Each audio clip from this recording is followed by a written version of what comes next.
Hello दोस्तों, आप सभी का स्वागत है आपके अपने यूट्यूब चैनल लर्न विद एजे पर।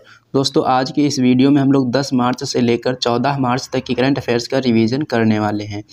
दोस्तों, जैसा कि आप लोग जानते ही हैं, ये जो अपनी क्लास रहती है रिवीजन क्लास रहती है और डेली सुबह 6 बजे करवाई जाती है। ये क्लास आप लोगों के लिए बहुत ही महत्वपूर्ण होती है, इसलिए ये क्लास रोज़ सुबह 6 बजे आपको देख लेनी है। तो चलिए दोस्तों, शुरू करते हैं बिना देरी करे आज के अपने इस सेशन को और देख लेते हैं आज का अपना पहला प्रश्न किससे संबंधित है। तो दोस्तों, यहाँ पर अपना जो सबसे पहला प्रश्न दिया गया है ये संबंधित है आसियान भारत व्यापार शिखर सम्मेलन से। आसियान भारत व्यापार शिखर सम्मेलन 2023 का आयोजन किया गया है। दो प्रश्न यहाँ से आपसे पूछे जा सकते हैं। सबसे पहला प्रश्न यहाँ से आपसे ये पूछा जा सकता है कि जो आसियान भारत व्यापार शिखर सम्मेलन 2023 में हुआ है, ये इसका कौन सा संस्करण है। तो संस्करण इसका कौन सा हो जाएगा, ये इसका 5वां। दूसरा प्रश्न कि इसका आयोजन कहाँ पर किया गया है। तो आयोजन इसका किया गया है कुआलालंपुर में। कुआलालंपुर कौन से देश की राजधानी है। तो ये हो जाएगी मलेशिया की। मलेशिया की राजधानी क्या है, कुआलालंपुर। आसियान भारत व्यापार शिखर सम्मेलन 2023 में जो हुआ है ये इसका कौन सा संस्करण है, ये इसका 5वां संस्करण है। अगर तीसरा प्रश्न यहाँ से आपसे जो पूछा जा सकता है वो ये पूछा जा सकता है कि जो आसियान भारत व्यापार शिखर सम्मेलन 2023 में आयोजित किया गया है, इसमें भारत का प्रतिनिधित्व किसने किया है। तो भारत का इसमें प्रतिनिधित्व किया है राजीव चंद्रशेखर ने। किसने किया है, राजीव चंद्रशेखर ने। तो दोस्तों, यहाँ से आपको 3 प्रश्न याद रखने हैं। एक बार मैं आपको फिर से बता देता हूँ कितने प्रश्न याद रखने हैं, 3 प्रश्न। पहला प्रश्न याद रखना है कि आसियान भारत व्यापार शिखर सम्मेलन जो कि 2023 में हुआ है, ये इसका कौन सा संस्करण है, ये इसका 5वां संस्करण है। और आयोजन कहाँ किया गया है, आयोजन किया गया है मलेशिया की राजधानी कुआलालंपुर में। और भारत का प्रतिनिधित्व किसने किया है, भारत का प्रतिनिधित्व किया है राजीव चंद्रशेखर ने। अब बात आई है यहाँ पर आसियान की। तो आसियान के बारे में हमको क्या याद रखना है। सबसे पहला प्रश्न है कि आसियान की स्थापना कब हुई थी। आसियान की स्थापना जो है ये 1967 में हुई थी। और आसियान का मुख्यालय कहाँ है, आसियान का मुख्यालय है जकार्ता में। कहाँ पर है, जकार्ता में है। आसियान में कितने देश सदस्य हैं। तो आसियान में 10 देश सदस्य हैं। एक पॉइंट यहाँ से आपको और याद रखना है कि जो भारत है, भारत इसका सदस्य नहीं है। प्रश्न पूछा जा सकता है कि आपको 4 ऑप्शन दिए जाएंगे और बताया जाएगा कि इसमें से आसियान का मेंबर कौन सा देश नहीं है। तो ये जो अपना भारत देश है ये आसियान का मेंबर नहीं है। उसके बाद में अगर करंट से रिलेटेड यहाँ से क्वेश्चन पूछा जा सकता है कि जो आसियान का 11वां सदस्य बनने वाला है वो कौन सा है। तो ये हो जाएगा तिमोर लेस्ते। कौन सा हो जाएगा, तिमोर लेस्ते। उसके बाद में नेक्स्ट पॉइंट यहाँ पर दिया गया है कि भारत आसियान संबंधों की शुरुआत कौन से वर्ष में हुई थी। भारत आसियान संबंधों की जो शुरुआत है ये 1992 में हुई थी। और इसकी जो 30वीं वर्षगांठ है, किसकी 30वीं वर्षगांठ, भारत आसियान संबंधों की। भारत आसियान संबंधों की जो 30वीं वर्षगांठ है कब मनाई गई है। तो ये वर्ष 2022 में मनाई गई है। उसके बाद में हम बात करेंगे सेकंड क्वेश्चन की। तो सेकंड क्वेश्चन अपना किससे संबंधित है, ये संबंधित है पुरस्कार से। पुरस्कार का नाम है प्रित्जर आर्किटेक्चर पुरस्कार। प्रित्जर आर्किटेक्चर पुरस्कार 2023 से किसे सम्मानित किया गया है। तो डेविड चिपरफील्ड को सम्मानित किया गया है। और वर्ष 2022 में इस पुरस्कार से किसको सम्मानित किया गया था, फ्रांसिस केरे को सम्मानित किया गया था। तो दोनों प्रश्न यहाँ से आपको याद रखने हैं। अगर पूछा जाए कि प्रित्जर आर्किटेक्चर पुरस्कार वर्ष 2023 में किसे दिया गया है, तो 2023 में दिया गया है डेविड चिपरफील्ड को। और 2022 में किसे दिया गया था, 2022 में दिया गया था फ्रांसिस केरे को। अब बात आई है यहाँ पर प्रित्जर आर्किटेक्चर पुरस्कार की। तो इससे संबंधित कौन कौन से क्वेश्चन यहाँ से पूछे जा सकते हैं। सबसे पहला क्वेश्चन है कि प्रित्जर आर्किटेक्चर पुरस्कार की शुरुआत कौन से वर्ष हुई थी। तो इनकी शुरुआत हुई थी 1979 से, यानी कि 1979 से। इसकी शुरुआत कौन से फाउंडेशन के द्वारा की गई थी। यहाँ पर पूछा जा सकता है कि प्रित्जर आर्किटेक्चर पुरस्कार की शुरुआत किसके द्वारा की गई थी। तो इसकी जो शुरुआत है हयात फाउंडेशन के द्वारा की गई थी। प्रित्जर आर्किटेक्चर पुरस्कार कौन से क्षेत्र में दिया जाता है। तो आपको पता चल रहा होगा यहीं से जो आर्किटेक्चर लिखा है, तो इससे संबंध ये किस क्षेत्र से संबंधित हो जाएगा, वास्तुकला के क्षेत्र से संबंधित हो जाएगा।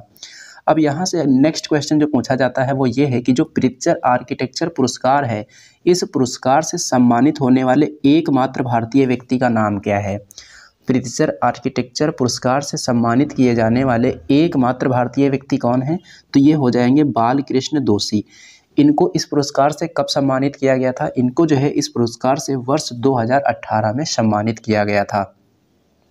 बात आई है यहाँ पर बालकृष्ण दोषी की, तो इनसे संबंधित 2 प्रश्न हमको और याद रखने हैं। वर्ष 2022 में रॉयल गोल्ड मेडल से किसे सम्मानित किया गया है? बालकृष्ण दोषी को सम्मानित किया गया है। और बाल दोषी को वर्ष 2023 में पद्म विभूषण भी दिया जा चुका है। ये सभी पॉइंट सभी के सभी इम्पॉर्टेंट हैं, ये सभी पॉइंट आपको पता होना बहुत ज़रूरी है। उसके बाद में हम बात करेंगे नेक्स्ट क्वेश्चन की। तो नेक्स्ट क्वेश्चन यहाँ पर दिया गया है कि इसरो के द्वारा किस उपग्रह का पृथ्वी पर पुनः प्रवेश किया गया है? अभी हाल ही में इसरो के द्वारा किस उपग्रह का पृथ्वी पर पुनः प्रवेश किया गया है? तो ये हो जाएगा मेगाट्रॉपिक्स 1। इस उपग्रह का नाम याद रखना है। नाम क्यों याद रखना है? क्योंकि इसरो के द्वारा क्या किया गया है? अभी हाल ही में इस उपग्रह को पृथ्वी पर पुनः प्रवेश किया गया है। नाम क्या है उपग्रह का? मेगाट्रॉपिक्स 1। मेगाट्रॉपिक्स 1 की बात करेंगे तो इसको कब लॉन्च किया गया था? इसको वर्ष 2011 में लॉन्च किया गया था। किसने लॉन्च किया था? इसरो और फ्रांस ने इसको मिलकर लॉन्च किया था। उसके बाद में हम बात करेंगे सेकंड क्वेश्चन की। तो नेक्स्ट क्वेश्चन यहाँ पर दिया गया है ITB बर्लिन से संबंधित। ITB बर्लिन 2023, सबसे पहले आपको याद रखना है कि ये क्या है और इसका आयोजन कहाँ पर किया गया है और इसका भागीदार देश कौन सा है। तो ITB जो बर्लिन है ये दुनिया का सबसे बड़ा पर्यटन व्यापार शो है। क्या है? दुनिया का सबसे बड़ा पर्यटन व्यापार शो है जिसका नाम है ITB बर्लिन। और इसका आयोजन कहाँ किया गया है? आयोजन किया गया है इसका बर्लिन में। बर्लिन कहाँ है? जर्मनी में है। भागीदार देश कौन सा बना है इसका? भागीदार देश बना है इसका जॉर्जिया। अगर पूछा जाए कि ITB बर्लिन की जो शुरुआत है किस नारे के साथ हुई है? इसकी शुरुआत हुई है ओपन फॉर चेंज। किस नारे के साथ इसकी शुरुआत हुई है? ओपन फॉर चेंज नारे के साथ इसकी शुरुआत हुई है। और इसकी शुरुआत कौन से वर्ष हुई थी? इसकी शुरुआत हुई थी वर्ष 1966 यानी कि 1966 में। कब हुई थी? 1966 में हुई थी। उसके बाद में आपको यहाँ पर याद रखना है कि golden city for tourism award में भारत को कौन कौन से मेडल मिले हैं? Golden city for tourism award में भारत को कौन कौन से मेडल मिले हैं? तो गोल्ड मेडल मिला है और सिल्वर मेडल मिला है। नेक्स्ट पॉइंट है कि बर्लिन की दीवार को कब गिराया गया था? बर्लिन की दीवार को कब गिराया गया था? बात करेंगे नेक्स्ट क्वेश्चन की। तो नेक्स्ट क्वेश्चन यहाँ पर दिया गया है कि शेख मोहम्मद बिन अब्दुल रहमान अल थानी। नेक्स्ट क्वेश्चन अपना किससे संबंधित है? शेख मोहम्मद बिन अब्दुल रहमान अल थानी से संबंधित है। और ये कहाँ के नए प्रधानमंत्री बने हैं? ये जो है कतर के नए प्रधानमंत्री बने हैं। बात आई है यहाँ पर कतर की, तो कतर के बारे में कुछ इंपॉर्टेंट पॉइंट याद रखने हैं। कतर की राजधानी क्या है? कतर की राजधानी है दोहा। फीफा विश्व कप 2022 जो है ये कहाँ पर आयोजित किया गया था? कतर की राजधानी दोहा में इसका आयोजन किया गया था। और ये इसका कौन सा संस्करण था? ये इसका 22वां संस्करण था। उसके बाद में जो हमको याद रखना है कि जो फीफा विश्व कप 2022 में आयोजित किया गया इसका शुभंकर क्या था? इसका शुभंकर था लाइव। और विजेता कौन सा देश बना है? इसका विजेता बना है अर्जेंटीना। फीफा विश्व कप 2022 का उपविजेता देश कौन सा है? उपविजेता देश होगा फ्रांस और विजेता होगा अर्जेंटीना। फीफा विश्व कप 2022 का स्लोगन अगर पूछा जाए तो स्लोगन क्या हो जाए इसका? Now is all. क्या होगा? देखो शुभंकर अलग चीज़ है और स्लोगन अलग चीज़ है। शुभंकर पूछेगा तो क्या बताएंगे? शुभंकर पूछेगा तो लाइव बताएंगे। और स्लोगन पूछेगा तो स्लोगन क्या बताएंगे? स्लोगन बताएंगे नाउ इज ऑल। उसके बाद में नेक्स्ट क्वेश्चन की बात करेंगे। तो नेक्स्ट क्वेश्चन यहाँ पर दिया गया है कि किस देश ने 25 साल में पहली बार महिलाओं को सैन्य सेवा में शामिल करने की घोषणा की है? किस देश ने 25 साल में पहली बार महिलाओं को सैन्य सेवा में शामिल करने की घोषणा की है? तो ये इस देश का नाम क्या हो जाएगा? इस देश का नाम हो जाएगा कोलंबिया। नेक्स्ट क्वेश्चन की बात करेंगे। वित्त मंत्रालय के द्वारा क्रिप्टो मुद्रा या वर्चुअल संपत्ति के व्यापार पर कौन सा कानून लागू करने की अधिसूचना जारी की गई है? तो यहाँ पर क्या किया गया है? वित्त मंत्रालय के द्वारा क्रिप्टो मुद्रा पर कौन सी अधिसूचना जारी की गई है? व्यापार पर कौन सा कानून लगाने की अधिसूचना जारी की गई है? तो ये हो जाएगा धन शोधन अधिनियम 2002। धन शोधन अधिनियम 2002 जो है वित्त मंत्रालय के द्वारा क्रिप्टो मुद्रा के व्यापार पर लगाने की अधिसूचना जारी की गई है। उसके बाद में कुछ महत्वपूर्ण एक्ट हैं और ये कब आए थे, इनका सन आपको याद रखना है। आईटी एक्ट कौन से वर्ष का है, ये वर्ष 2000 का है। और फेरा एक्ट कौन से वर्ष का है, तो ये हो जाएगा 1973 का। आरबीआई एक्ट कौन से वर्ष में आया था, ये 1934 में आया था। जैव विविधता अधिनियम कौन से वर्ष का है, 2002 का। वन्यजीव संरक्षण अधिनियम कौन से वर्ष का है, 1972 का। और पर्यावरण संरक्षण अधिनियम कौन से वर्ष का है, 1986 का। नेक्स्ट क्वेश्चन की बात करेंगे तो नेक्स्ट क्वेश्चन अपना संबंधित है नेपाल से। नेपाल के राष्ट्रपति कौन बने हैं, नेपाल के नए राष्ट्रपति बने हैं रामचंद्र पौडेल। नेपाल के नए राष्ट्रपति कौन, रामचंद्र पौडेल। किसको हराकर ये बने हैं, सुभाष चंद्र को हराकर ये यहाँ के नए राष्ट्रपति बने हैं। नेपाल की बात करेंगे तो नेपाल की राजधानी क्या है, नेपाल की राजधानी है काठमांडू। नेपाल के साथ सीमा बनाने वाले राज्य कौन कौन से हैं, उत्तराखंड हो जाएगा, उत्तर प्रदेश हो जाएगा, बिहार हो जाएगा, पश्चिम बंगाल हो जाएगा और सिक्किम हो जाएगा। यानी कि नेपाल के साथ भारत के कितने राज्य सीमा बनाते हैं, भारत के 5 राज्य सीमा बनाते हैं। उसके बाद में नेक्स्ट क्वेश्चन की बात करेंगे तो नेक्स्ट क्वेश्चन यहाँ पर दिया गया है, राज्य खेल पुरस्कार एवं सम्मान योजना प्रारंभ करने की घोषणा कौन से राज्य के द्वारा की गई है। राज्य खेल पुरस्कार एवं सम्मान योजना प्रारंभ करने की घोषणा कौन सी राज्य सरकार के द्वारा की गई है, तो इसका उत्तर हो जाएगा बिहार राज्य सरकार के द्वारा। तो इसमें क्या क्या दिया जाएगा, अगर कोई भी व्यक्ति ओलंपिक में गोल्ड मेडल जीत कर आता है या सिल्वर मेडल जीत कर आता है या ब्रॉन्ज मेडल जीत कर आता है, अगर कोई भी व्यक्ति बिहार का अगर गोल्ड मेडल जीत कर आता है ओलंपिक में तो उसको कितने रुपए दिए जाएंगे, 2 करोड़ रुपए दिए जाएंगे। और सिल्वर मेडल अगर जीत कर लाता है तो उसको 1.5 करोड़ रुपए दिए जाएंगे। और अगर ब्रॉन्ज मेडल जीत कर लाता है तो उसको 1 करोड़ रुपए दिए जाएंगे। इसी प्रकार से अगर एशियाई खेल में गोल्ड मेडल जीत कर लाता है तो 1.5 करोड़ रुपए दिए जाएंगे। एशियाई खेल में अगर सिल्वर मेडल जीत कर लाता है तो उसको 1 करोड़ रुपए दिए जाएंगे। एशियाई खेल में अगर ब्रॉन्ज मेडल जीत कर लाता है तो उसको 75 लाख रुपए दिए जाएंगे। इस प्रकार की जो घोषणा है किस राज्य सरकार के द्वारा की गई है, बिहार राज्य सरकार के द्वारा इस प्रकार की घोषणा की गई है। उसके बाद में हम बात करेंगे नेक्स्ट क्वेश्चन की। तो नेक्स्ट क्वेश्चन यहाँ पर दिया गया है, पूर्णतः महिलाओं को समर्पित अट्टुकल पोंगल त्यौहार का आयोजन कौन से राज्य में किया गया है। तो इसका आयोजन किया गया है केरल में। इसी प्रकार से देखो, ये तो अट्टुकल पोंगल है, अट्टुकल पोंगल पूछेगा तो केरल बताएंगे, लेकिन अगर पोंगल पूछेगा तो कहाँ बताएंगे, पोंगल है तमिलनाडु का और अट्टुकल पोंगल है केरल का। तो दोस्तों हमने 10 मार्च की करंट अफेयर्स का रिवीजन किया है। अब हम लोग करेंगे 11 मार्च की करंट अफेयर्स का रिवीजन। तो 11 मार्च की करंट अफेयर्स से सबसे पहला क्वेश्चन देखते हैं। तो पहला क्वेश्चन संबंधित है शी जिनपिंग से। ये शी जिनपिंग कौन है, ये जो शी जिनपिंग हैं यह चीन के राष्ट्रपति हैं और ये चीन के तीसरी बार राष्ट्रपति बन चुके हैं। कौन सी बार, तीसरी बार ये राष्ट्रपति चुने जाने वाले राष्ट्रपति बन गए हैं। उसके बाद में अगर हम बात करेंगे ये जो शी जिनपिंग हैं ये कौन सी पार्टी से संबंधित हैं, इनकी पार्टी का नाम हो जाएगा कम्युनिस्ट पार्टी। बात आई है चीन की, तो चीन की संसद को क्या कहा जाता है, चीन की संसद को कहा जाता है नेशनल पीपुल्स कांग्रेस। ये जो शी जिनपिंग यहाँ के राष्ट्रपति बने हैं इनका कार्यकाल कितना रहने वाला है, इनका कार्यकाल रहने वाला है 5 वर्ष।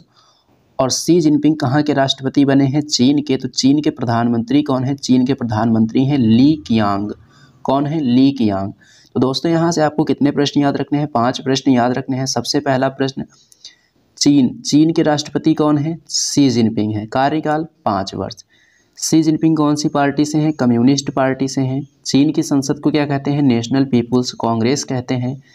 उसके बाद में अगर पूछा जाए चीन के प्रधानमंत्री कौन है, चीन के प्रधानमंत्री हो जाएंगे ली कियांग। तो ये सभी पॉइंट यहाँ से आपको याद रखने हैं। उसके बाद में चीन के बारे में कुछ और पॉइंट देखेंगे। चीन का शोक कौन सी नदी को कहा जाता है, हुआंगहो नदी को कहा जाता है। एशिया की सबसे लंबी नदी कौन सी है, यांगटीसी है और ये कहाँ पर है, चीन में है। संघाई शहर कौन सी नदी के किनारे स्थित है, संघाई शहर जो है ये यांगटीसी नदी के किनारे स्थित है। उसके बाद में हम बात करेंगे नेक्स्ट क्वेश्चन की। तो नेक्स्ट क्वेश्चन यहाँ पर दिया गया है अंतर्राष्ट्रीय महिला न्यायाधीश दिवस से संबंधित। तो अंतर्राष्ट्रीय महिला न्यायाधीश दिवस जो है पहली बार कौन से वर्ष मनाया गया था? तो वर्ष 2022 में। कब? 10 मार्च को। इसका संकल्प कब पास हुआ था? इसका संकल्प जो है 2021 में पास हुआ था। और इस बार इस दिवस के मौके पर कौन सा अभियान चलाया गया है? तो वुमेन इन जस्टिस और वुमेन फॉर जस्टिस, इस दिवस के मौके पर यह अभियान चलाया गया है।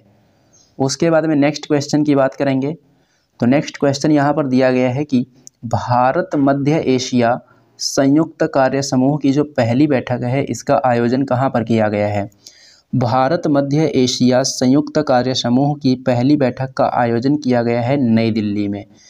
क्यों किया गया है इसका आयोजन? तो आयोजन इसका किया गया है अफगानिस्तान को सहायता प्रदान करने के लिए। भारत मध्य एशिया संयुक्त कार्य समूह की पहली बैठक का आयोजन कहाँ किया गया? नई दिल्ली में। आयोजन क्यों किया गया? अफगानिस्तान को सहायता प्रदान करने के लिए। अफगानिस्तान की राजधानी क्या है? अफगानिस्तान की राजधानी है काबुल। नेक्स्ट क्वेश्चन की बात करेंगे। तो नेक्स्ट क्वेश्चन दिया गया है इंडोनेशिया से संबंधित। इंडोनेशिया की वर्तमान राजधानी क्या है? वर्तमान राजधानी इसकी है जकार्ता, जो कि जावा द्वीप पर स्थित है। और इसकी नई राजधानी कौन सी होगी? इसकी नई राजधानी होगी नुसंतारा, जो कि कौन से द्वीप पर स्थित है? बोर्नियो द्वीप पर स्थित है। इसकी नई राजधानी क्यों बनाई जाएगी? तो आपको याद रखना है कि जो कि जकार्ता है ये वर्ष 2050 तक पूरी तरह डूब जाएगा, इसलिए जो नई राजधानी है किसको बनाया जाएगा? नुसंतारा को बनाया जाएगा। आपसे यहाँ से प्रश्न ऐसे भी पूछा जा सकता है कि जो जकार्ता है वो कौन से द्वीप पर स्थित है? तो ये जावा द्वीप पर स्थित है। इसी प्रकार से जो नई राजधानी है नुसंतारा, ये कौन से द्वीप पर स्थित है?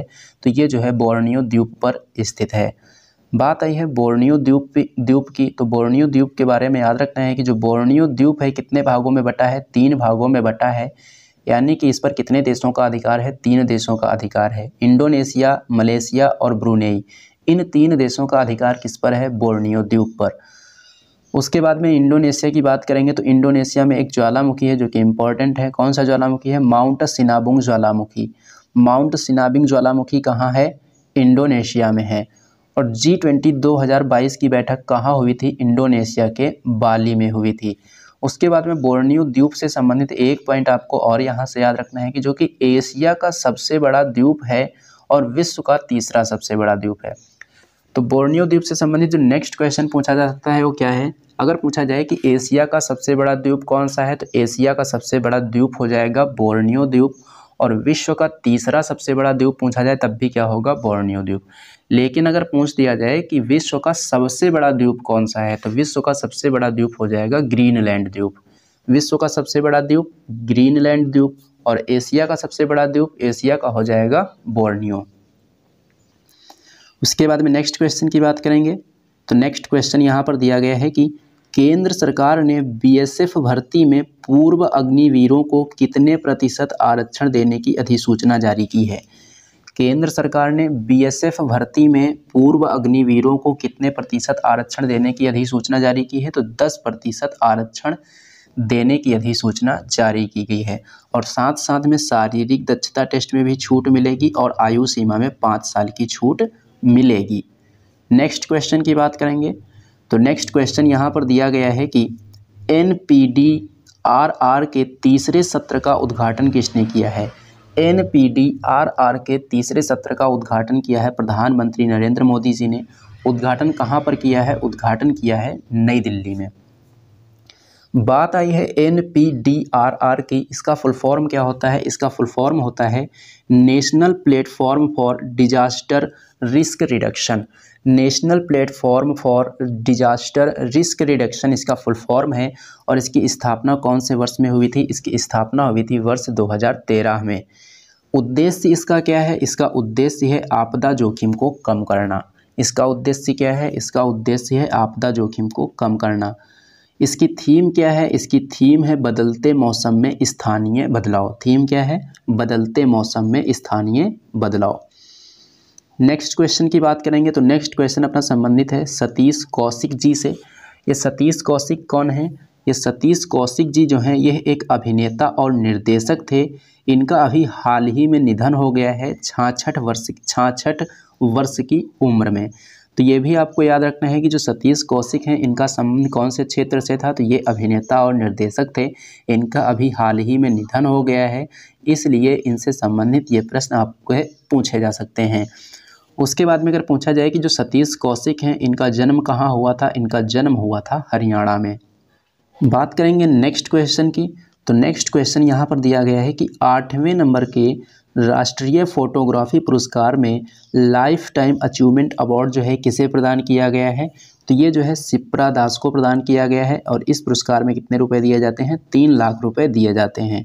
और अगर पूछा जाए कि राष्ट्रीय फोटोग्राफी पुरस्कार में जो कि 8वें नंबर के हैं उसमें ए मैच्योर फोटोग्राफी अवार्ड किसे दिया गया है, अरुणा साहा को दिया गया है या फिर अरुणा साहा को दिया गया है। ये नाम एक ही है, आप लिखना है या फिर इस प्रकार से लिखना है।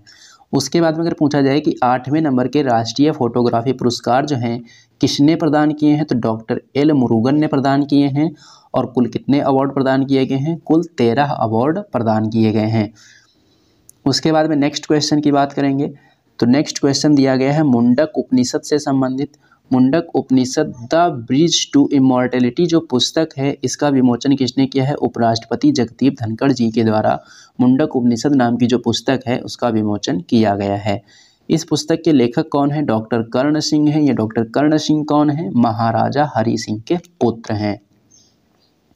बात करेंगे मुंडकोपनिषद की, तो यहाँ से 2 प्रश्न आपको याद रखने हैं कि जो सत्यमेव जयते है इसको कहाँ से लिया गया है, मुंडकोपनिषद से लिया गया है। और यज्ञ या कर्म कांड की आलोचना किसमें की गई है, तो इसकी आलोचना मुंडकोपनिषद में की गई है। उसके बाद में नेक्स्ट क्वेश्चन की बात करेंगे, तो नेक्स्ट क्वेश्चन है भूमचू महोत्सव से संबंधित। ये भूमचू महोत्सव जो है कहाँ मनाया गया है, सिक्किम में मनाया गया है, तासीदिंग मठ में। सिक्किम के तासीदिंग मठ में कौन सा महोत्सव मनाया गया, भूमचू महोत्सव। यहाँ से प्रश्न ऐसे भी पूछा जा सकता है कि जो तासीदिंग मठ है कौन से राज्य में है, ये हो जाएगा सिक्किम में। तो दोस्तों अभी तक हमने 10 मार्च और 11 मार्च की करंट अफेयर्स का रिवीजन किया है। अब हम लोग करेंगे 12 मार्च और 13 मार्च की करंट अफेयर्स का रिवीजन। तो 12 और 13 मार्च की करंट अफेयर्स से अपना पहला क्वेश्चन किससे संबंधित है, माउंट मेरापी ज्वालामुखी से। माउंट मेरापी ज्वालामुखी ये चर्चा में क्यों है, क्योंकि अभी हाल ही में ये इसमें विस्फोट हुआ है, इसके कारण ये चर्चा में है। आपसे प्रश्न पूछा जाएगा कि जो माउंट मेरापी ज्वालामुखी है ये कहाँ है, तो ये इंडोनेशिया के जावा द्वीप पर स्थित है। कहाँ स्थित है, इंडोनेशिया के जावा द्वीप पर। और ये एक कैसा ज्वालामुखी है, यह एक सक्रिय ज्वालामुखी है। तो यहाँ से आपको ज़्यादा कुछ याद रखने की ज़रूरत नहीं है, बस ये याद रखना है कि जो माउंट मेरापी ज्वालामुखी है ये कौन से देश में है और उस देश के कौन से द्वीप पर है। तो देश पूछेगा तो इंडोनेशिया बताएंगे और द्वीप पूछ देगा तो जावा द्वीप बता देंगे। बात आई है इंडोनेशिया की। और उसके बाद में क्राकातोआ ज्वालामुखी पूछा जाए कि क्राकातोआ ज्वालामुखी कहाँ है, ये भी इंडोनेशिया में है। इंडोनेशिया की राष्ट्रपति कौन है, इंडोनेशिया के जो राष्ट्रपति हैं ये हैं जोको विडोडो। इंडोनेशिया के राष्ट्रपति कौन है, इंडोनेशिया के राष्ट्रपति हैं जोको विडोडो। उसके बाद में नेक्स्ट क्वेश्चन की बात करेंगे, तो नेक्स्ट क्वेश्चन यहाँ पर दिया गया है कि हाल ही में किस देश की मध्यस्थता में ईरान और सऊदी अरब ने अपने राजनयिक संबंधों को फिर से बहाल करने के लिए समझौता किया है। हाल ही में किस देश की मध्यस्थता में ईरान और सऊदी अरब ने अपने राजनयिक संबंधों को फिर से बहाल करने के लिए समझौता किया है, तो इसका उत्तर हो जाएगा चीन। चीन की राजधानी क्या है, बीजिंग है। राष्ट्रपति कौन है, शी जिनपिंग है, अभी हमने आपको बताया है। चीन की संसद को क्या कहते हैं, नेशनल पीपुल्स कांग्रेस कहते हैं। इसी प्रकार से एक और समझौता है जिसका नाम है अब्राहम अकॉर्ड। ये कब हुआ था, ये 2020 में हुआ था। कौन कौन से देशों के बीच, यूएई और इजराइल के बीच। ये अब्राहम अकॉर्ड जो है किसकी मध्यस्थता में हुआ था, ये जो है यूएसए की मध्यस्थता में हुआ था। उसके बाद में नेक्स्ट क्वेश्चन की बात करेंगे। नेक्स्ट क्वेश्चन यहाँ पर दिया गया है अंतर संसदीय संघ की जो बैठक है 2023 में कहाँ हुई है। अंतर संसदीय संघ की जो बैठक है 2023 में कहाँ हुई है, बहरीन में हुई है। कहाँ हुई है, बहरीन में हुई है। और ये इसका कौन सा संस्करण है, ये इसका 146वां संस्करण है। कौन सा संस्करण है, 146वां संस्करण। बात आई है अंतर संसदीय संघ की, तो अंतर संसदीय संघ को शॉर्ट फॉर्म में कहते हैं IPU और IPU की फुल फॉर्म अगर पूछी जाए तो क्या हो जाएगी, इंटर पार्लियामेंट्री यूनियन। क्या हो जाएगी, इंटर पार्लियामेंट्री यूनियन। इसकी स्थापना कौन से वर्ष में हुई थी, स्थापना इसकी 1889 में हुई थी और मुख्यालय इसका कहाँ है, मुख्यालय इसका जिनेवा में है। और आदर्श वाक्य क्या है, लोकतंत्र के लिए सभी के लिए। आदर्श वाक्य क्या है, लोकतंत्र के लिए सभी के लिए। अगर पूछा जाए कि जो IPU की बैठक है इंडिया में कितनी बार हो चुकी है, तो IPU की जो बैठक है इंडिया में हो चुकी है 2 बार। IPU की बैठक इंडिया में कितनी बार हो चुकी है, 2 बार हो चुकी है। पहली बार 1969 में और फिर 1993 में। IPU की जो पहली बैठक है कौन से वर्ष हुई थी, 1889 में हुई थी। कहाँ, पेरिस में। 146वीं बैठक में भारत की ओर से किसने हिस्सा लिया है, तो भारत की ओर से इसमें ओम बिरला जी के द्वारा हिस्सा लिया गया है। उसके बाद में नेक्स्ट क्वेश्चन की बात करेंगे। तो नेक्स्ट क्वेश्चन दिया गया है भूस्खलन सूचकांक से संबंधित। तो भूस्खलन सूचकांक जो है किसने जारी किया है, ये जो है इसरो के द्वारा जारी किया गया है और यह सूचकांक पहली बार जारी किया गया है, इसलिए ये जो सूचकांक है बहुत इंपॉर्टेंट हो जाता है। अब इस सूचकांक के अनुसार जो सर्वाधिक भूस्खलन है कहाँ पर आए हैं, पहले नंबर पर हो जाएगा मिजोरम, दूसरे नंबर पर हो जाएगा उत्तराखंड। सर्वाधिक भूस्खलन कहाँ आए हैं, सर्वाधिक भूस्खलन मिजोरम और उत्तराखंड में आए हैं। इस इंडेक्स के अनुसार, इस सूचकांक के अनुसार भारत के भौगोलिक क्षेत्र का कितना प्रतिशत हिस्सा प्रभावित है, तो 12.6% हिस्सा प्रभावित है। और इसी इंडेक्स के अनुसार जो सर्वाधिक संवेदनशील जिले हैं कौन कौन से हैं, सर्वाधिक संवेदनशील जिले जो हैं ये रुद्रप्रयाग और टिहरी गढ़वाल हो जाएंगे और ये दोनों जिले कहाँ हैं, ये दोनों जिले हैं उत्तराखंड में। उसके बाद में नेक्स्ट क्वेश्चन की बात करेंगे। तो नेक्स्ट क्वेश्चन दिया गया है कि लद्दाख में सेना की बटालियन की कमान संभालने वाली पहली महिला अफसर कौन बनी है। लद्दाख में सेना की बटालियन की कमान संभालने वाली पहली महिला अफसर कौन बनी है, तो कर्नल गीता राणा। कौन है, कर्नल गीता राणा। बात आई है लद्दाख की, तो लद्दाख में कितने ज़िले हैं, लद्दाख में 2 ज़िले हैं। ज़िले कौन कौन से हैं, लेह और कारगिल। और ये जो लेह है, लेह क्या है, लद्दाख की राजधानी भी है। और पैंगोंग झील कहाँ है, पैंगोंग झील भी लद्दाख में है। उसके बाद में नेक्स्ट क्वेश्चन की बात करेंगे। तो नेक्स्ट क्वेश्चन यहाँ पर दिया गया है कि देश का पहला इलेक्ट्रिक तीर्थ कॉरिडोर कहाँ पर स्थापित किया जा रहा है। देश का पहला इलेक्ट्रिक तीर्थ कॉरिडोर कहाँ पर स्थापित किया जा रहा है, तो ये उत्तराखंड में स्थापित किया जा रहा है। क्यों स्थापित किया जा रहा है, तो इसके लिए आपको याद रखना है कि जो 4 धाम यात्रा है ये 22 अप्रैल को शुरू हो रही है। 4 धाम कौन कौन से हैं, केदारनाथ, बद्रीनाथ, गंगोत्री और यमुनोत्री। इसीलिए इनको जोड़ते हुए ये कॉरिडोर स्थापित किया जा रहा है। उसके बाद में बात आई है उत्तराखंड की। तो उत्तराखंड की राजधानी क्या है, उत्तराखंड की राजधानी है देहरादून और यहाँ पर विधानसभा की सीट कितनी है, 70 हैं। और उत्तराखंड की ग्रीष्मकालीन राजधानी क्या है, उत्तराखंड की ग्रीष्मकालीन राजधानी है गैरसैंण। नेक्स्ट क्वेश्चन की बात करेंगे। तो नेक्स्ट क्वेश्चन यहाँ पर दिया गया है कि हाल ही में वित्तीय संस्थागत विफलता के कारण बंद होने वाला अमेरिकी बैंक कौन सा है। हाल ही में वित्तीय संस्थागत विफलता के कारण बंद होने वाला अमेरिकी बैंक कौन सा है, सिलिकॉन वैली बैंक। तो प्रश्न ऐसे भी पूछा जा सकता है कि हाल ही में वित्तीय संस्थागत विफलता के कारण बंद होने वाला बैंक जिसका नाम है सिलिकॉन वैली बैंक, ये कौन से देश में स्थित है, तो ये हो जाएगा अमेरिका में। सिलिकॉन वैली बैंक कौन से देश का है, ये अमेरिका की बैंक है। कहाँ की बैंक है, अमेरिका की। सिलिकॉन वैली बैंक की बात करेंगे तो इसकी स्थापना 1983 में हुई थी और यह अमेरिका की 16वीं सबसे बड़ी बैंक थी, क्योंकि अब तो ये बंद हो चुकी है। किसके कारण, वित्तीय संस्थागत विफलता के कारण। नेक्स्ट क्वेश्चन की बात करेंगे। तो नेक्स्ट क्वेश्चन यहाँ पर दिया गया है as good as my word. As good as my word जो है ये किसकी आत्मकथा है, ये KM चंद्रशेखर की आत्मकथा है। KM चंद्रशेखर कौन है, इनके बारे में जानेंगे। तो KM चंद्रशेखर जो है ये कैबिनेट सचिव थे, कौन से टाइम पीरियड में, 2007 से 2011 के बीच में ये कैबिनेट सचिव रह चुके हैं। और इन्हीं के समय में 2008 की मंदी आई, 26/11 वाला अटैक हुआ, 2010 के कॉमनवेल्थ का घोटाला हुआ, 2G स्पेक्ट्रम घोटाला हुआ। तो ये सभी चीज़ें इनके समय में हुई थी और इस समय इन्होंने इस सब को कैसे देखा, कैसे संभाला, उसके बारे में इस पुस्तक के बारे में बताया गया है। कौन सी पुस्तक में, as good as my word में ये किसकी आत्मकथा है? के.एम. चंद्रशेखर की आत्मकथा है। उसके बाद में हम बात करेंगे नेक्स्ट क्वेश्चन की। तो नेक्स्ट क्वेश्चन यहाँ पर दिया गया है बेंगलुरु मैसूर एक्सप्रेसवे से संबंधित। बेंगलुरु मैसूर एक्सप्रेसवे का उद्घाटन किसने किया है? प्रधानमंत्री नरेंद्र मोदी जी ने। और इसकी लंबाई कितनी है? 119 किलोमीटर है।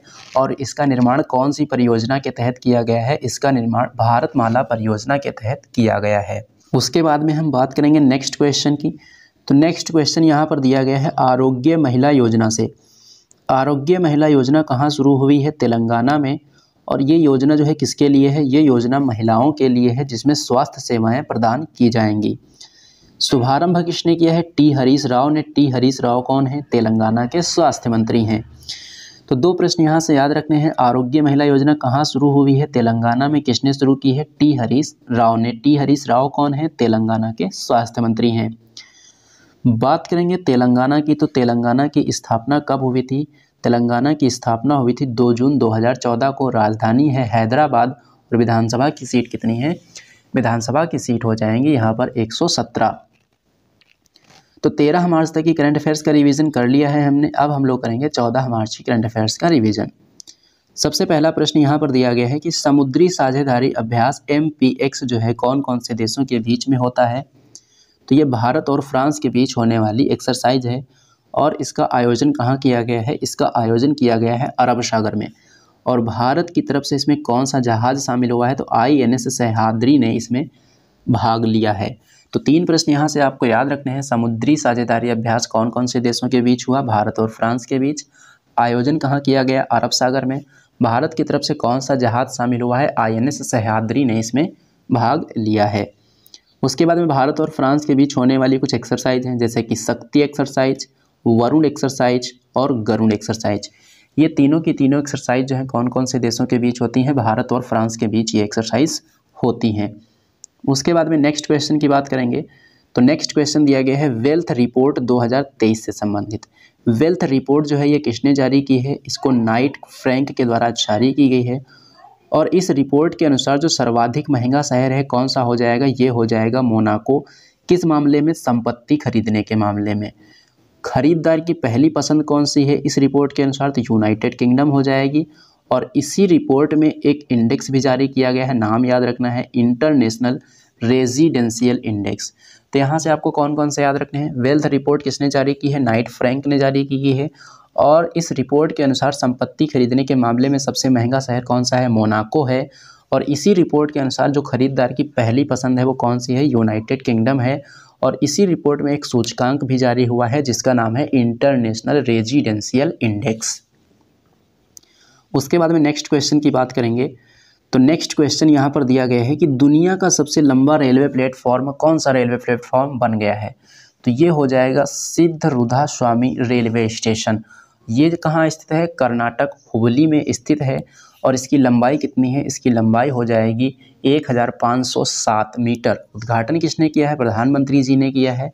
और ये कौन से रेलवे जोन के अंतर्गत आता है? ये पश्चिमी रेलवे जोन के अंतर्गत आता है। इससे पहले जो दुनिया का सबसे लंबा रेलवे प्लेटफॉर्म था कौन सा था? गोरखपुर रेलवे स्टेशन था। लेकिन अब कौन सा हो गया है? अब हो गया है सिद्धरूधा स्वामी रेलवे स्टेशन। यानी कि जो गोरखपुर रेलवे स्टेशन है कौन से नंबर का सबसे लंबा रेलवे स्टेशन हो गया है? दूसरे नंबर का। इसकी लंबाई कितनी है? 1366 मीटर। कितनी है? 1366 मीटर। नेक्स्ट क्वेश्चन की बात करेंगे।